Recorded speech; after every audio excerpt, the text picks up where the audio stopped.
Okay, so let's get started. Hello and welcome. Good evening to you for my colleagues who are here in the UK, and good afternoon to those of you who are in America. It's a pleasure to have you with us. Thank you for joining us on this latest Get Artisan webinar. As you may know, here at Get Artisan, the skills-based model to grow your business, we like to run a series of these free webinars to share thinking and ideas, approaches for professional skills providers. Now, we specifically focus our offering on mediators, collaborative practitioners, and professionals working in the dispute resolution field. But please, if you are from another sector and you're coming in and you are listening to this, and please do make yourselves comfortable, sit down and enjoy the material. It has a general approach. Certainly the material that we are sharing this evening has a general application to whatever professional service we find ourselves in. So the title, Managing Overwhelm, we're going to be looking at this concept of overwhelm. How does it feel?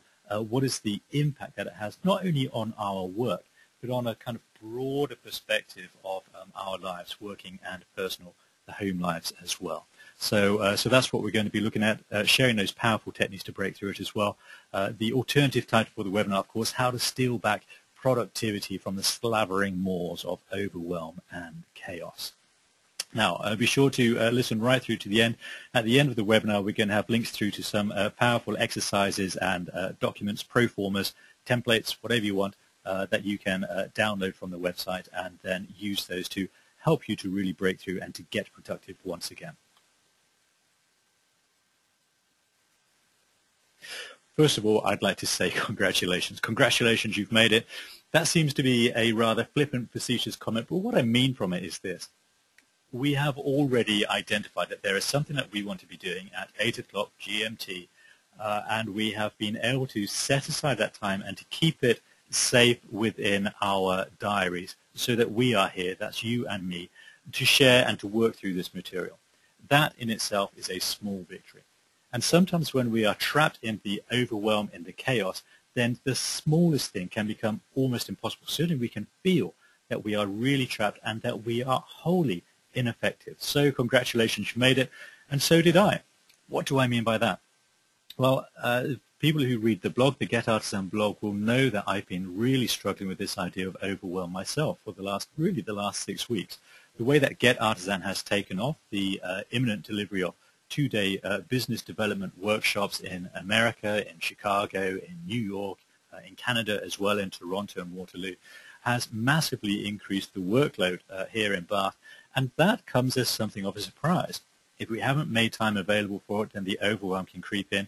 And as I've been preparing for this webinar, then I've had to really get to grips with the diary, with prioritizing schedules and such like, and looking to see how am I going to make time to prepare these slides and also to write the material ready to deliver this evening. So I'm glad that I've made it, and I'm glad that you've made it as well.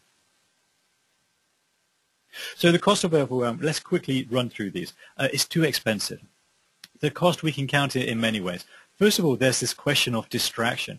Overwhelm is so distracting, and when we are in these stages where we're feeling stressed, where we're in this kind of turmoil and chaos, everything risks becoming a distraction, which is an awful pity. Why?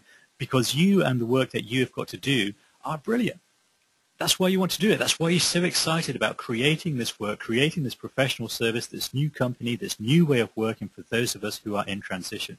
We have these fantastic, excellent, awesome ideas of things that we can do, and we long to do it. We long to get to the stage where that is all we are doing, where we are able to reveal the full impact of the work that we can do, the service that we can provide to people, and yet overwhelm plays its mischief, and it throws in these distractions all the time. And every distraction jeopardizes just how much we can achieve within that day. I know that I can come home from work sometimes feeling pretty wretched at how little I have really done, how little I have really achieved, and I feel as if I'm kind of defrauding people and companies and families that I might otherwise be serving with my work.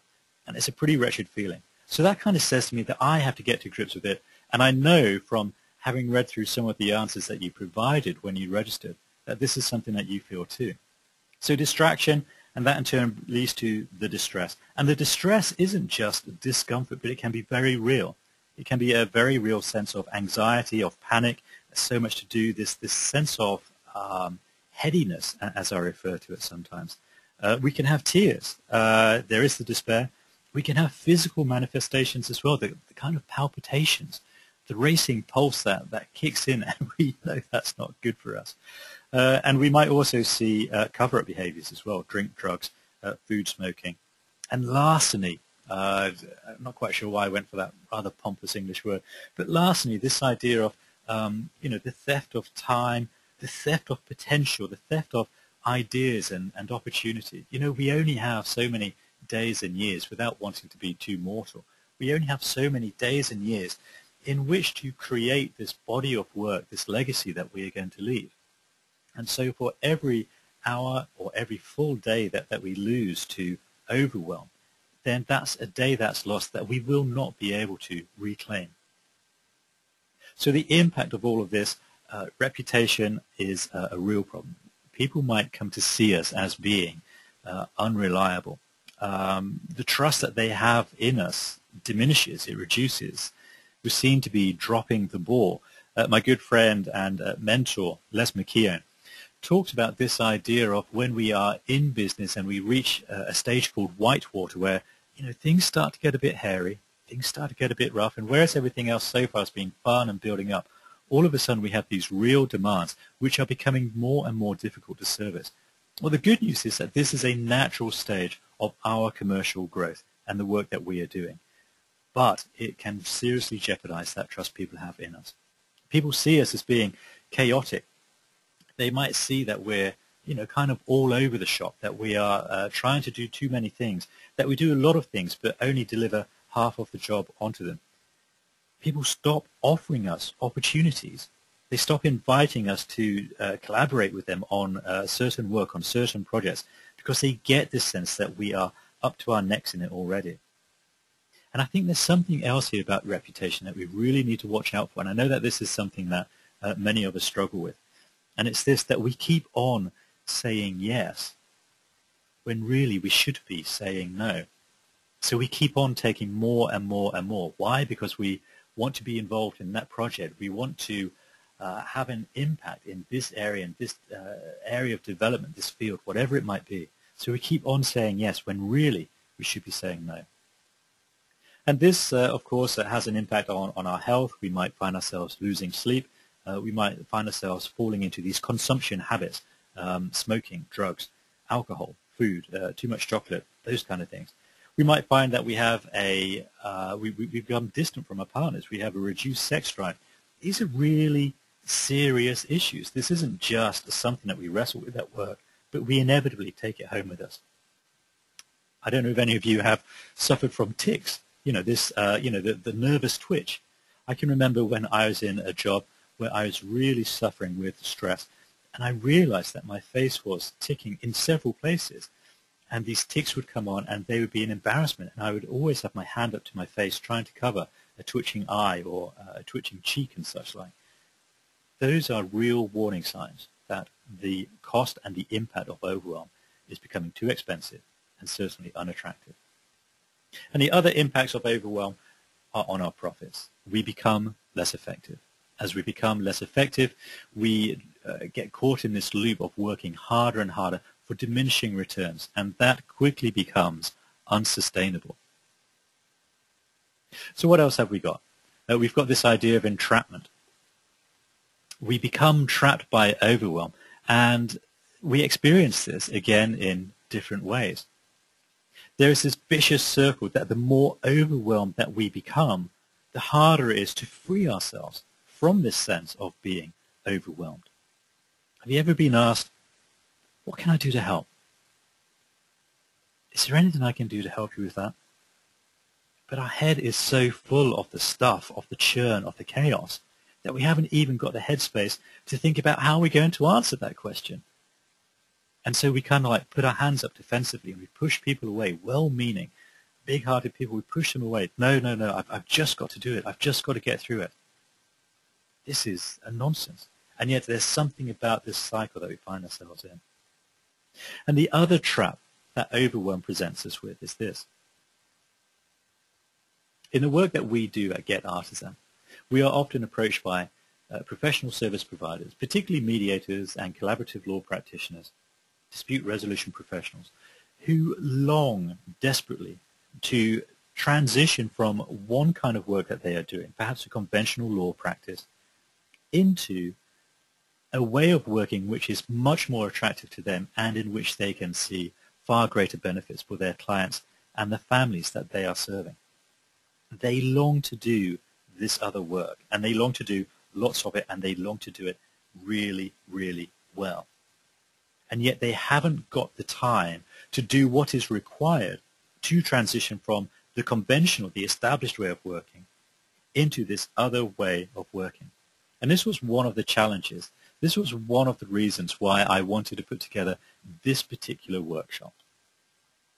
People always say to me, how do we find the time to build up the mediation work when I am too busy dealing with the day job? And so what this is about, this managing overwhelm, is actually creating, inventing, stealing time back from our busy days. And then that busy time that we have now freed up, we can turn to the business development to help us to transition and move forward to sustainable ways of working brilliantly. So, very often in my workshops, some of you may have already heard this, but I hope you'll bear with me because it bears repeating. This is what I call the change cycle. And you'll see that it's got 4 quarters to it. That circle in the middle, that's the comfort zone. Or even better, that's our status quo. And when we are in our status quo, we know what's what. We know what is going to happen. We know what happens if we don't do what we're supposed to do. We know how to get away with things, and we know how we can push the boundaries. We also know when we're doing a good job. We know what a good job looks like. And as we move out of our comfort zone, as we move out of that status quo in the middle, we move into these areas of dramatic uncertainty, and this is a real challenge. So if we are going to be able to change the way that we work to become more productive, if we're going to be able to change the way that we work, maybe to transition from one way of working, the conventional law practice, for example, into something new, into something truly fantastic, then we have to pass through these 4 cycles of the change circle. The first quarter we can see there is this question of attitude. Not only that, but there are 4 attitudes that we have to have if we are going to be able to change the way that we work and manage overwhelm. The first attitude is this. We must have an attitude that I must do something. The situation is so bad that I must change the way that I'm working and the way that I am responding to overwhelm. I think the fact that you are here, registered, setting aside time and investing that time this evening or this afternoon shows that we are already at, if you like, first base. We all know that we must do something if we're going to work better. The second attitude is this desire, an attitude of wanting to do something. We must really want to do this other way of working. And in doing that, that means being able to see the benefits that that other way of working presents for our clients, their organizations, their families, but also for ourselves and our families. So 2 attitudes so far, must, want, and a third one, I can do something. And this is my part of the bargain. This is my part of the deal this evening. I have to give you ways that enable you to adopt this attitude of, do you know what, I can do something about it. I think you're going to be pleased. I think you're going to be happy with that by the time we get to the end. And do you know what, once you've got these 3 attitudes that I must do something, I want to do something, I believe that I can do something, the 4th attitude comes quite naturally. And it's this resolve that I will do something. No sooner have we resolved that we will do something, then we move into the second quarter. The second quarter, we already resolved we must do something. I must learn to ride my bike without the stabilizers because I'm 40 plus and it's embarrassing when I ride to the cycle. I want to do it because it's embarrassing and because I want to be a big lad on my bike. I think that I can do it because I see other people doing it. And you know what? I will do it. So I try to ride my bike without the stabilizers. And what happens? I move into the quarter, the second quarter, and this is the quarter of doing. I like to call it the quarter of falling over. Because very often we try to implement what we have learned, this change, this process, the techniques. We try to implement and adapt the templates that I'm going to give you later on, and it doesn't quite work out as well as we think. It doesn't quite work out. You might remember the first time you tried to, I don't know, cook a loaf of bread. The first time, for the lawyers who are listening, the first time you appeared before a district judge, and it really doesn't go quite as well as you hope that it will. And so the second quarter is the quarter of falling over. We try to do something, it doesn't quite work as well as we hoped. And this is where the real problem is. Because you'll notice that here, we are still only at 6 o'clock. We're at the lowest point on the cycle. And for many people, they try something, they try, if you like, some productivity techniques. It doesn't work as well as they think it should. And so they snap back and they go back to the comfort zone, back to the status quo. What we need to do, as you can see, is to keep on traversing through that 6 o'clock position and move on into the third quarter. The other danger here in the second quarter is this idea of flight of health. For some people, we get this idea that we want to work better, we want to be able to manage the overwhelm and the chaos better, and so we try some of the stuff that I'm going to share with you in just a moment. And do you know what? It actually works. And it works really quite well for a day or a half day. And then something happens. Because it's worked well enough, we kind of think, that's all right. I'm healed. I am now productive. I am immune to overwhelm. And so we stop implementing what we have just learned. And this idea is called the flight of health. Instead, what we need to do is to move through into the third quarter. Oh, I'm terribly sorry. I've just realized that I have forgotten to show the slides. Oh, no. That's the overwhelm getting me. So very quickly, you can see here the diagram, quarter 1, 2, and quarter 3. So moving through this nadir at 6 o'clock and moving straight into immediate feedback. And immediate feedback can be summarized in the 3 W's. What has worked well? What has worked well in my productivity techniques, in my approach to managing overwhelm? What did not work so well? And be honest.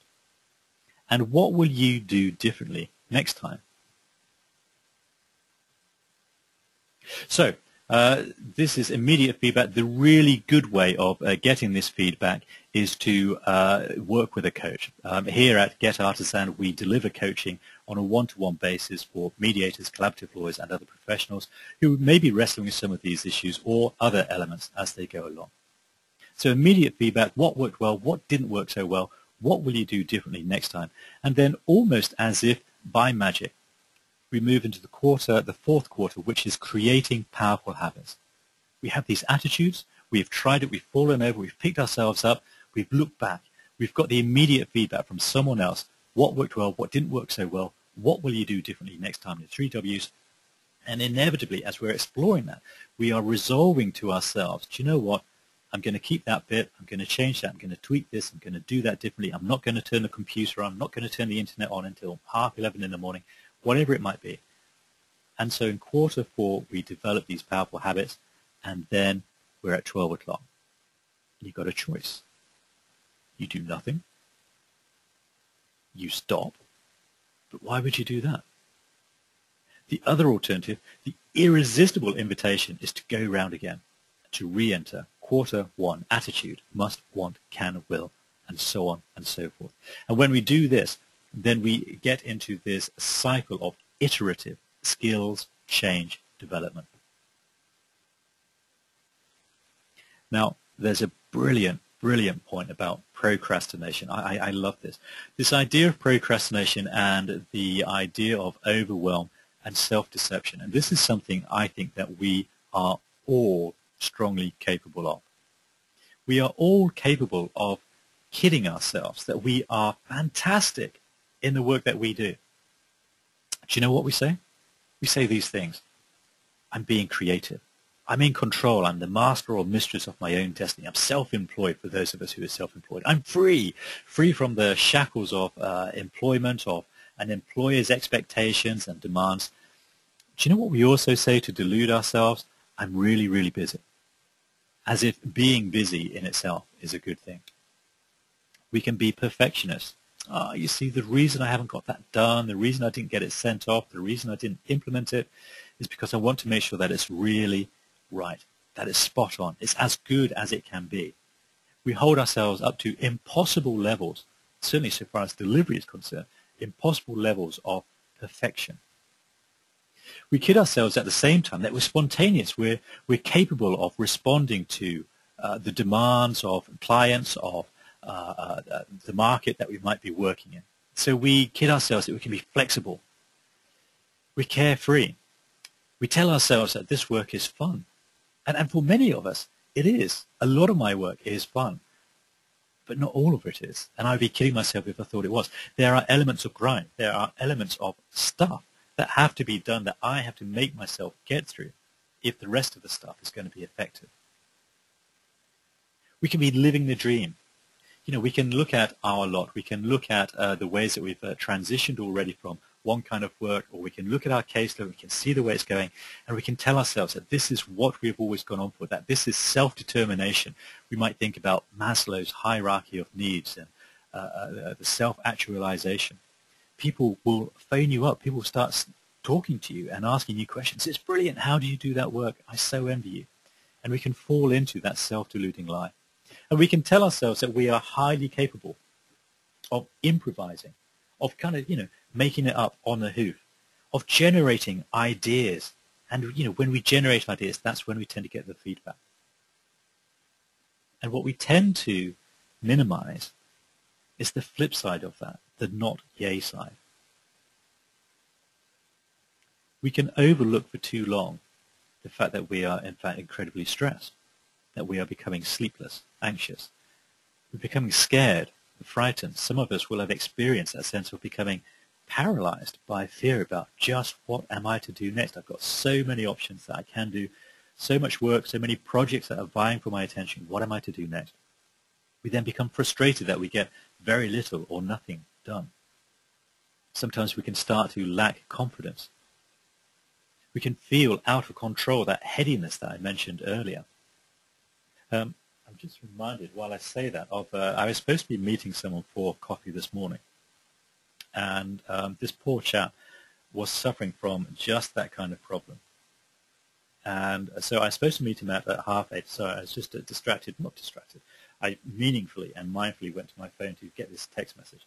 I texted this guy who was supposed to be meeting for coffee this morning just to say, whoops, hope you're okay. We were supposed to meet at 8:30. No worries. I was able to get some work done anyway. Give me a call. And he was mortified. His text came back, oh, gosh, Neil, I'm so sorry. I can't believe I've done it again. I never do that, exclamation mark, exclamation mark, exclamation mark. He goes on to say, I even checked in with you what time we were supposed to be meeting. Sorry, I am feeling a bit chaotic at the moment. I really value and enjoy our meetings together. When can we reschedule for? I'm so sorry again. You can just feel that chaos that is whirling around that chap and the way that it's making him feel. We can become easily distracted. I know that this is a real problem for me. And we can almost always lack certainty. Certainty is a real problem, as I alluded to earlier. We're going to have a look at this right now. This idea of certainty, when we are in overwhelm, then it leads us to feel uncertain. And when we feel uncertain, then overwhelm is much more likely. So what might some of those uncertain areas be? Is this good? This work that I'm doing, is this good enough? Is this webinar that I'm preparing to deliver on Monday evening good enough? Is this what I'm supposed to be doing? Is this like part of my plan, or is this one of those distractions? Is it right? Does it fit in with my goals and what I'm trying to do with Get Artisan and how I want to be of service to professionals? Will people need this? Will people come? Will people listen even as I'm delivering the webinar? And for those of you who do webinar online presentations, you'll know that uncertainty gremlin. So uncertainty is always, always there. And it feeds one another, so we get stuck in this cycle, in this vortex. And so as I was preparing for this workshop, I thought what we need to do and the approach that we need to develop is this. I want you all to have your own certainty slider. So imagine it. Imagine it's like a mixing desk, and it's somewhere prominent on your desk where you're at work. And it's a slider, and it's up to you to put your finger on that slider, and you can slide it to the left where stuff becomes less certain, or you can slide it to the right, where stuff becomes more certain. Remember that equation? More certainty will mean less overwhelm. And so I wonder what that would look for. What does it look for if we slide the slider to the left as opposed to the right?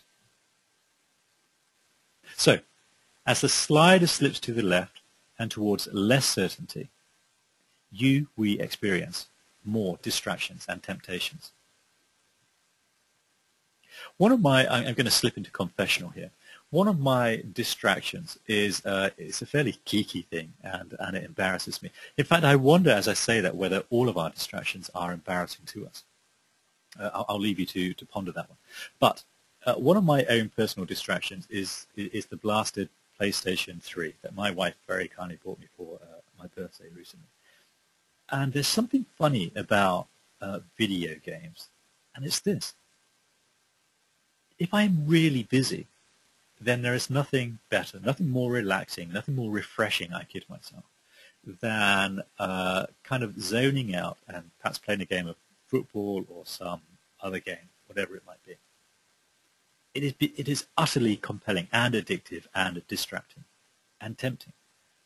And yet at times when I am bang on top of my work, when I'm in control, when everything is done and the to-do list is really, really short, if not non-existent, then at that time, playing video games, I sit there and I think, this is a waste of time. The time when I have time to play games, to waste time, then it is just a waste of time. And I long to do something more productive. And the times when I don't have the time is when I'm able to kid myself, and overwhelm seduces me into wasting time with these other distractions and temptations. So as we slip that slider to the left to less certainty, then we also feel more frustration, anxiety, bewilderment, and inevitably overwhelm.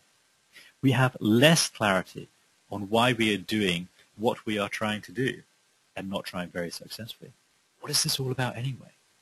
Who am I trying to kid? Why am I trying to do this? Why am I trying to adopt this role? We lack clarity on the role that we're fulfilling at any one time. I mentioned earlier my friend and mentor Les McKeown. He's got a great article where he actually talks about something he calls the artisan trap. And the artisan trap is this idea of trying to produce the professional service that we then sell to the marketplace and at the same time try to sell it.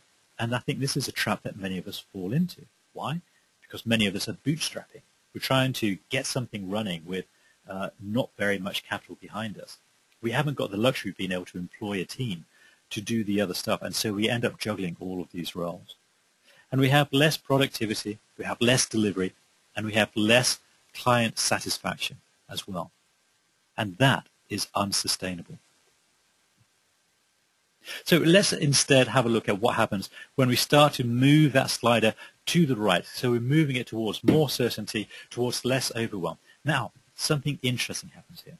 As we move the slider right, then we get less gray areas. What do I mean by gray areas? These are the vague areas. These are the areas of fluidity where we can justify things to ourselves, and maybe we end up kidding ourselves. Maybe we end up deceiving ourselves. I think it's interesting that self-deception and self-justification are probably the same thing. There is less scope for telling us that, things are pretty good, I think I'm doing okay here, and instead we squeeze out those areas of uncertainty, and instead we move into certainty. We have less opportunities for drop catches. We get systems in place. And I know that as I mention the word systems, that some of us will be kind of wincing and, oh no, not those. And we'll have a talk about system inversion in just a moment. So moving the slider right gives us more certainty. It gives us more clarity about why and what we are doing. We're able to reclaim why this work is important to us, why we set out on this path in the first place. We set ourselves more yardsticks, metrics to measure progress by. By this date, I will have that done. By 12 o'clock, I'm going to have this done. And we set those goals, and then we measure ourselves against them. We hold ourselves accountable. We impose on ourselves structures and systems to help us with certainty, to move away that vagueness, that looseness, that fluidity. We also get more time, and we'll have a look when we come on to our planner. I'm going to show you how we get more time. We get more peace of mind, and thank goodness for that, and we get more stuff done. We win more goals, and we achieve, as my good friend and Get Artisan and co-founder Jason Dykes would say, we achieve more awesomeness. Really, this stuff works.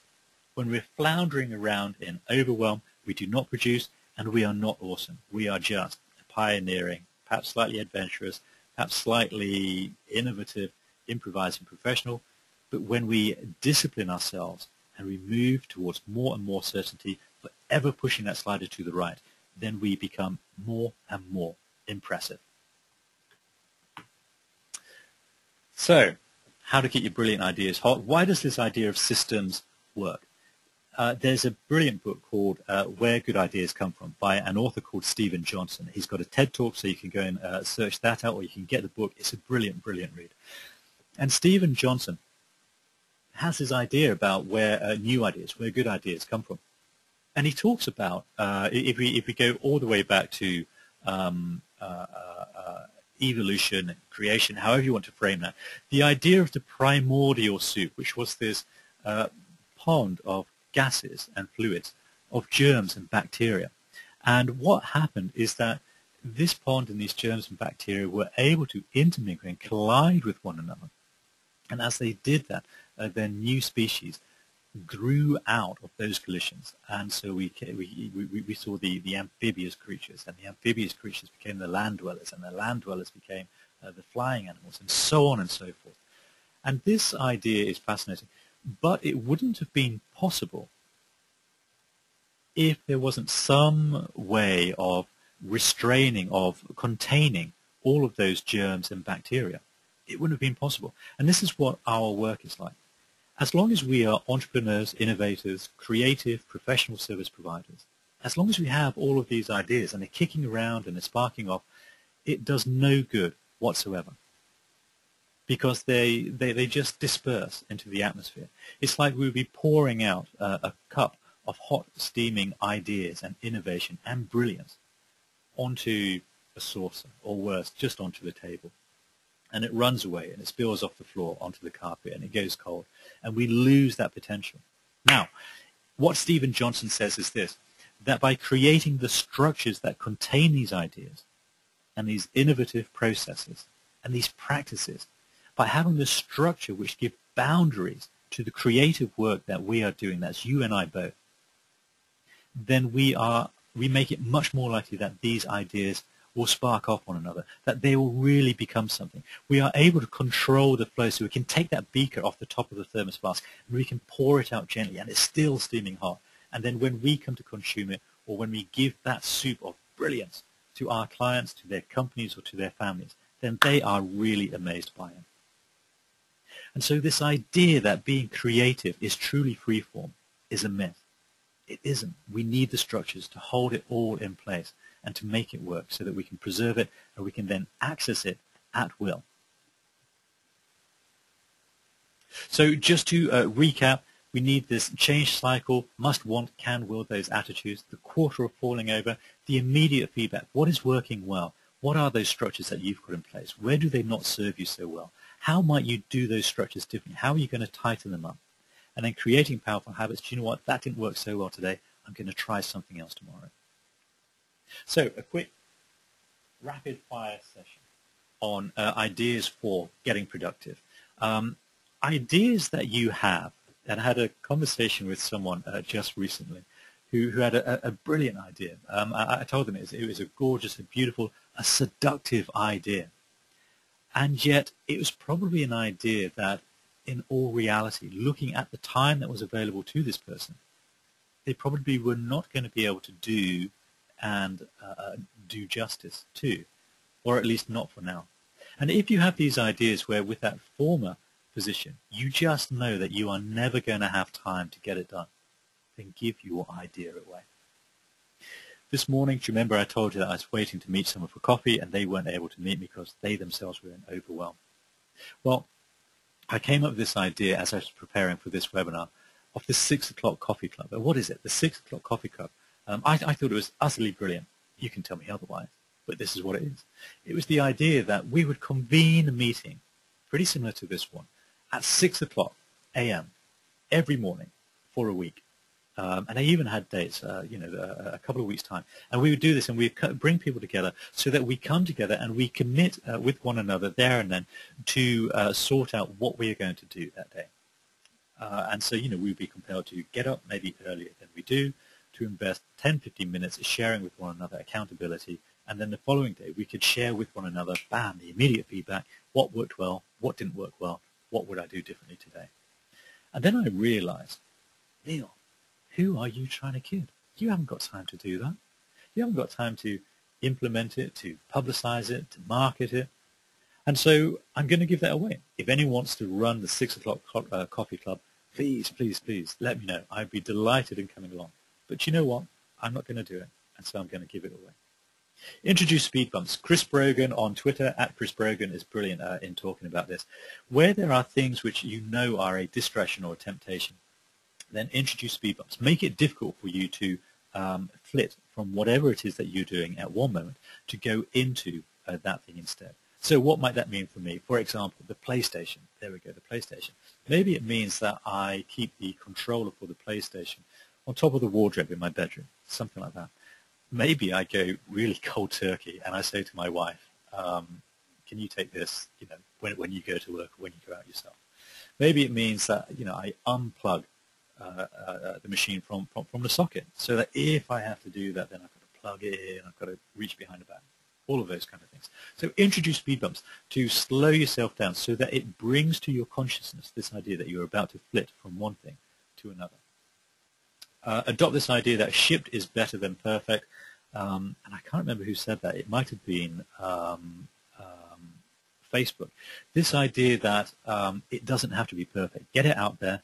Get the feedback in. If the feedback that you get is quick and quick enough, then even if it is imperfect, then you can still reiterate and you can still build upon what you've already got out there. So move away from that need for perfectionism before you deliver what it is that you're trying to do. Watch out for the artisan's trap. We've already touched upon that, and there's a link there. You can get the slides for these after the session. This idea that passion isn't the answer. There's a brilliant book called So Good They Can't Ignore You, which is a quote from Steve Martin, the comedian, and now the banjo player. And just being passionate about the work that we do is not good enough. Just being passionate about the work we do is not good enough. And again, I think this is maybe one of the delusions that we suffer from when we're talking about doing the work that we really love to do.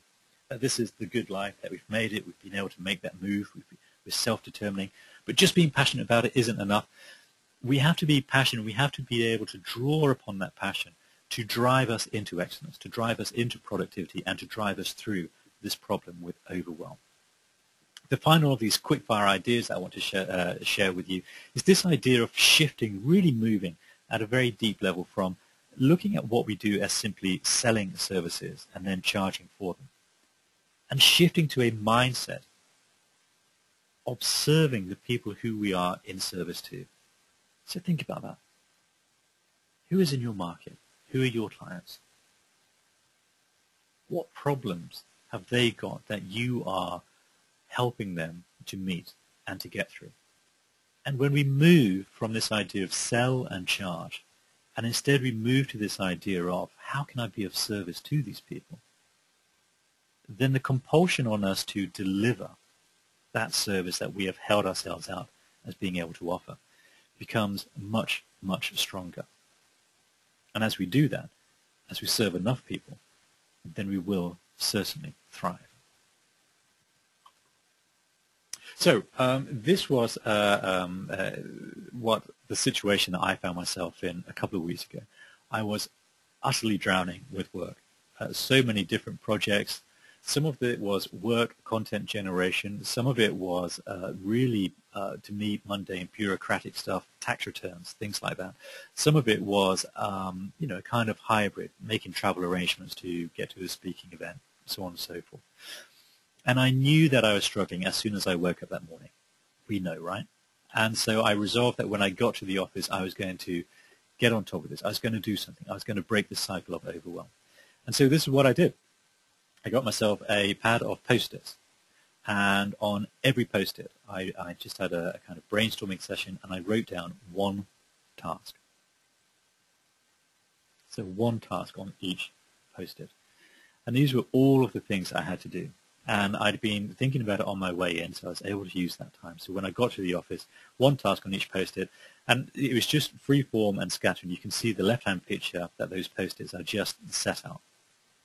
So the next thing that I did was I arranged them into this kind of system. And here what you will see, and you'll see this on the documents that I'm going to let you have, this comes from Stephen Covey, and it's a kind of matrix. And so the top left that you can see, kind of the top of that desk, that would be quarter one. Coming closer towards the camera, you then have quarter two. You'll see that there are just a couple of post-its down underneath the top left. That's the bottom left corner. And then the bottom right quarter is actually empty. And this array, the top left corner is work, tasks which are both urgent and important. The next most populated quarter is work, which is not yet urgent, but you can bet your bottom dollar that it's important. So it's got to be done at some time. It just doesn't have to be done right now. The other quarter, which is less sparsely populated, that quarter is work which is urgent, but not important. So stuff which has to be done, but at the same time, you know, I have to ask myself and have to challenge myself, although it's got to be done, it's up against a deadline. Are the ramifications, if I don't get it done, all that severe? And then the empty quarter, it's good to see that empty, and I hope that yours will be when you do this exercise. This is stuff which is neither important nor urgent. This is your PlayStation, this is your game playing section. If there is stuff in there, you really need to evaluate why it's there, why it's on your to-do list at all. Is this stuff that you can move to the weekends? Is this stuff that you can do in the evenings? When you will be free once you implement this kind of stuff. Now, with each of these post-its, what I then did, and you'll see on the third photo on the right-hand side is this.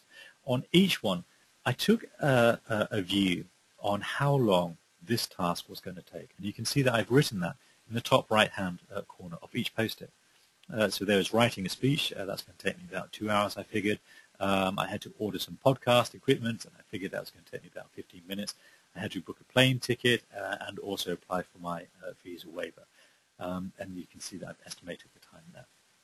And what you then do is you are able to do not just a to-do list, but a to-do list deluxe, as I call it. And this is a to-do list which is not just a list of what you've got to do, but it's prioritized. So the urgent, important stuff gets done.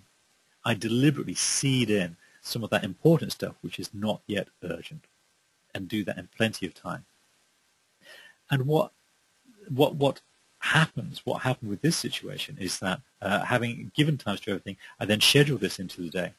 And to my amazement, I was able to move from despair about I will never get this stuff done this week to a fairly shocking realization that all of the tasks I had to do would be finished by 3:30 that afternoon. Do you remember what I said about self-deception? We are so busy. We are really, really busy. Sometimes when we go through this exercise, we realize we really aren't that busy at all, that there is enough time.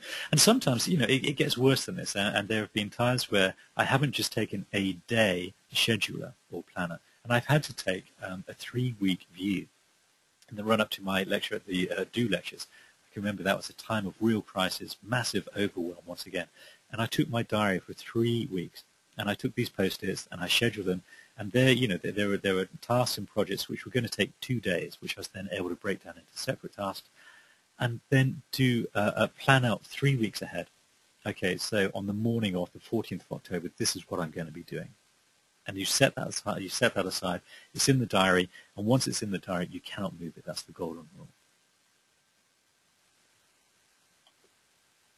So, what does this look like? I promised that I was going to let you have the pro formas and the templates, and you can get these on the website. I'll give you the link to them in just a moment.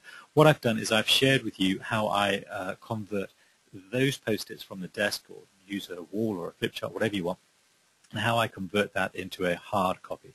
So here you'll see on the left-hand side task importance and time, and I've redrawn, if you like, the matrix there. So you can see top left corner, box 1 is urgent and important stuff. Box 2 with stuff which is still important. You can see that on the horizontal row, and on that second column, it's important, but it's not yet urgent. So put those tasks into there, and then arrange the tasks which are urgent but not important. And box 4, bottom right corner, the box of shame. I shouldn't say that, should I? But these are your real distractions. This stuff is not going to move you any further forward. Now, the to-do list is over here on the right-hand side of the page, and you can see that it's a bit different to just a interminable list of stuff that you need to get done. When we do that, the to-do exercise fails. So instead, put the task in left-hand column, the box number. So make sure that you've got your priorities right. Are you getting your box 1 stuff done? Your box 2 stuff should be next, followed by your box 3 stuff. Your box 4, really, you ought to be reassigning altogether. Insert your time estimate, so you've got this record that you can look at. You can have a list in front of you, all of the tasks that you need, all of that data that you need in order to start scheduling your work. And do you need anything to get it done? Do you know what? I need to find my tax reference number to do this certain task, for example. I need to get my passport number to book that flight and to do the visa waiver. So make sure that you've got a list of the things that you're going to need to enable you to do this task. If you don't, then Overwhelm will grab you. And Overwhelm will tell you, see, you can't do it, you failed. The time that you schedule to do something, you become frustrated because you haven't got the tools or the data, the information that you need to do it. So think about that as you're in this preparation time. And then you go ahead and you plan your day. And this is really, on one level, it's simple stuff, but then you'll see there's an extra nuance here, there's an extra flavor. So on your left-hand side, and when you download the Get Artisan Day Planner, we've got 2 pages, which runs from 9 o'clock through to 6 in the evening. You can change these, they're just Word documents, so if you want to change those time slots, then please feel free to do so. But so scheduling what you're going to do, there's a great rule about to-do lists, and it's this. Put in your big, hard, long tasks first of all. There's a temptation just to go for some easy fruit, do lots of quick jobs, get those through, and we kid ourselves, self-deception once again. We kid ourselves that we've been effective, that we've defeated Overwhelm. That isn't the case. So instead, put in the big, thorny tasks, the bogey jobs. Put those in first. And then once those are in your schedule, you'll see where your gaps are. And you can then fill those in with shorter 15-minute tasks. Kind of mix up some of the stuff which is attractive and unattractive to keep your morale up. And this is slightly counterintuitive. When you're trying to be productive, make sure that you schedule in breaks. So maybe if this was my scheduler, I might look at filling that in from 9 o'clock through to 10:30, and then that 10:30 to 10:40 slot, I might put in coffee or phone a friend, whatever it might be. So make sure that you schedule in your breaks. Take proper breaks, because our brains are quite simply incapable of keeping on keeping on. So take those breaks, take your refreshment, and don't work beyond the time that you set for yourself. I'm going to wrap up real soon. The procrastinator myth is this. We are not born to be procrastinators. Instead, we learn, we pick up procrastination behaviors, which then become habitual. Now, if that is so, then we can learn new habits.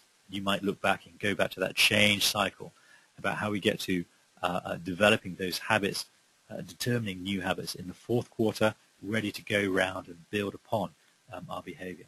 And as we do that with reflection, as we do it with mindfulness, then we will get better as we hold ourselves accountable. Terribly sorry, I've just realized.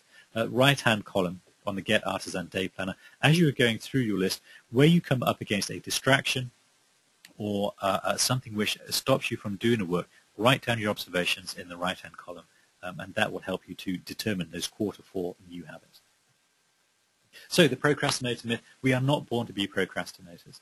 This idea, I can kid myself and I can feel despair that I will always be ineffective, that I will always lack productivity, that I will never be as brilliant as I could possibly be. I was brought up on a diet, a steady diet of school reports saying Neil Denny is good, but he could try harder. Perhaps you're one of those people. Perhaps you had those kind of school experiences. And that can lead us to have a limiting self-belief. The reality is that you do the to-do list, don't even try it. If you're really struggling, don't even try a full day list, but instead do this. Do a to-do list for the morning. And when you get to lunch, and when you find yourself that you've got through your schedule, which takes you right up to, let's say, 1 o'clock, and it's only 10 past 12, and you see and you've proven to yourself that you can break this overwhelm, that you can work through it, that you have stolen back 50 minutes from the morning already, then this stuff becomes pretty infectious, it becomes pretty contagious, and you want to do it more and more and more. Even if we are born to be procrastinators, then I think there's still another useful reframe that we can take, and it's this. Even if procrastination is to stay, heaven forbid, then we can still work with it, and we can become productive procrastinators. And I think there's something in this. I'm thinking of, if you like, the alcoholic who doesn't drink. And they have that awareness that they could slip back into alcohol abuse, alcohol dependency. And so every day there is this conscious decision. This is a 12-step program that I'm not familiar enough with to talk about. But they are aware, they have that mindfulness, and they hold themselves accountable, lest they slip back. And again, I think that this is a problem when people try to do the to-do list, and maybe it works for a few days, and they think, that's it, they've broken it. We need to keep on top of it. We need to keep holding ourselves accountable and keep going through the exercises.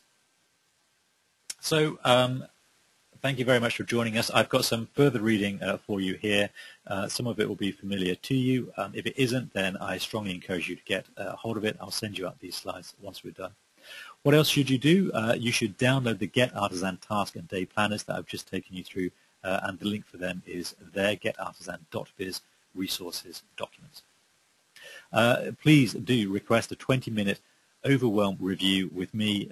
You can get hold of me at neildenny@getartisan.biz or at neildenny, and I will be delighted just to diarize some time just to talk through your kind of like overwhelm habits, how you find these things playing out, the impact it has on you, and some things that you can do really quickly. Maybe we'll go through the day plan and the task prioritization just to see how that feels. Try it on for size. And also, please do sign up for the Get Artisan newsletter. I said at the very start that we regularly do free webinars just to help professional service providers, particularly mediators, collaborative practitioners, and other dispute resolution professionals. Finally, now that you've made time, now that you've stolen time back from the slavering maws of overwhelm, find out how to use it to build your mediation, your dispute resolution, or your collaborative law practice into something truly amazing.